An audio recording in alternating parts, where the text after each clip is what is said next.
విజయవాడలో భారీ వర్షం నమోదైంది. అయితే వర్షం కారణంగా ముగ్గురు ఇప్పటివరకు మరణించినట్టు తెలుస్తోంది. డ్రైనేజీలో పడిపోయి ఒక వ్యక్తి మరణిస్తే చెట్టు కూలి మరో వ్యక్తి దుర్మరణ పాలయ్యారు. ఇక మ్యాన్ హోల్ కోసం తవ్వినటువంటి గుంతలో పడి మరో వ్యక్తి బలయ్యారు. గతంలో కూడా పోయిన ఏడాది విజయవాడలో బుడమేరు నది ఉప్పొంగడంతో బుడమేరు వాగు ఉప్పొంగడంతో కూడా ఇటువంటి ప్రమాదం అనేకంగా చూసాం. చాలా ప్రాంతాలు పూర్తిగా నీట మునిగిపోయాయి.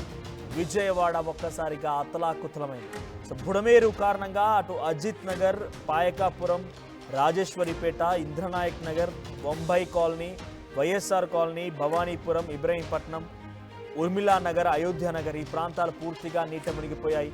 చాలా తీవ్రంగా నివాసాల పైనుంచి కూడా అక్కడ నీరు ప్రవహించింది.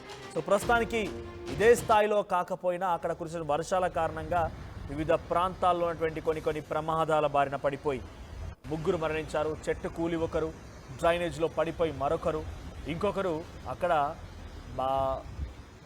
డ్రైనేజీలో పడిపోవడంతో పాటుగా మ్యాన్ హోల్ కోసం తవ్విన గుంతలో పడిపోయి ఆ గుంతని పూర్తి చేయలేదు.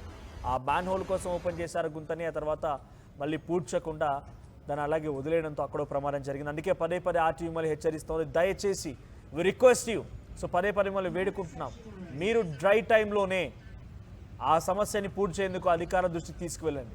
లేదు అనుకుంటే అక్కడ ఒక ప్రమాద హెచ్చరికని ఉంచే విధంగా ప్రయత్నం చేయండి. సింబాలిక్గా అదొక డేంజర్ సింబాలిక్గా ఉండే విధంగా ప్రయత్నం చేయండి.